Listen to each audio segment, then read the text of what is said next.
Quand Georges Duroy parvint au boulevard, il s'arrêta encore. Indécis sur ce qu'il allait faire, il avait envie maintenant de gagner les Champs-Élysées et l'avenue du Bois de Boulogne pour trouver un peu d'air frais sous les arbres. Mais un désir aussi lui travaillait, celui d'une rencontre amoureuse. Comment se présenterait-elle?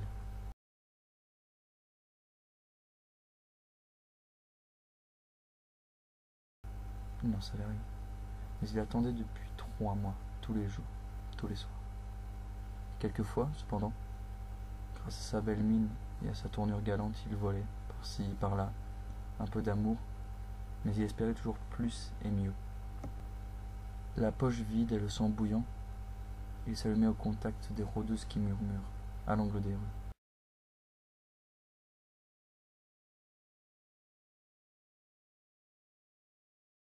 Venez-vous chez moi, joli garçon. Mais il n'osait les suivre, ne les pouvant payer. Il attendait aussi autre chose, d'autres baisers, moins vulgaires.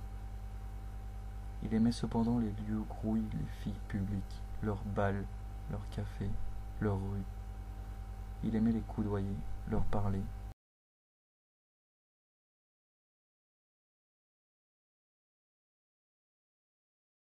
Les tutoyer, flairer leurs parfums violents, se sentir près d'elles.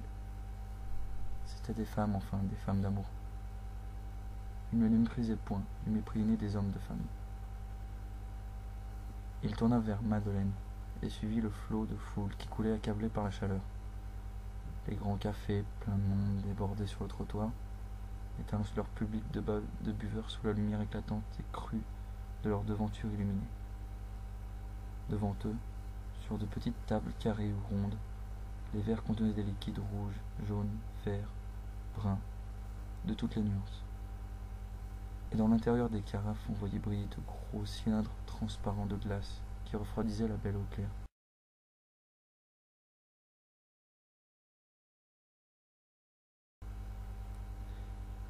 La chambre du jeune homme, au 5e étage, donnait comme un abîme profond sur l'immense tranchée du chemin de fer de l'Ouest. Juste au-dessus de la sortie du tunnel, près de la gare des Batignolles, Duroy ouvrit sa fenêtre et s'accouda sur l'appui de fer rouillé.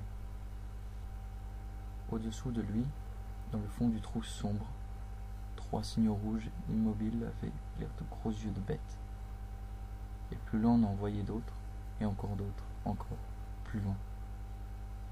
À tout instant, des coups de sifflet prolongés, courts, passaient dans la nuit, les uns proches, les autres à peine perceptibles, venus de là-bas, du côté d'Asnières. Ils avaient des modulations comme des appels de voix. Un d'eux se rapprochait, poussant toujours son cri plaintif qui grandissait de seconde en seconde.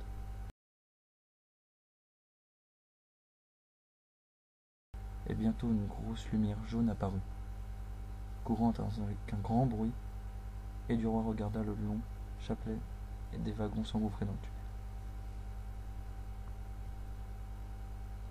Puis il se dit « Allons, au travail ». Il posa sa lumière sur la table, mais au moment de se mettre à écrire, il s'aperçut qu'il n'avait qu'un cahier de papier à lettres.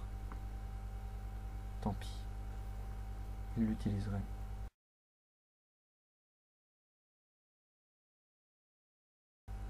En ouvrant la feuille dans toute sa grandeur, il trempa sa plume d'encre, écrivit en tête sa plus belle écriture. Souvenir d'un chasseur d'Afrique. Puis il chercha le commencement de la première phrase. Il restait le front dans sa main, les yeux fixés sur le blanc déployé devant lui. Qu'allait-il dire? Il ne trouvait plus rien maintenant de ce qu'il avait raconté tout à l'heure dans une anecdote. Pas un fait, rien. Tout à coup, il pensa. Il faut que je débute par mon départ.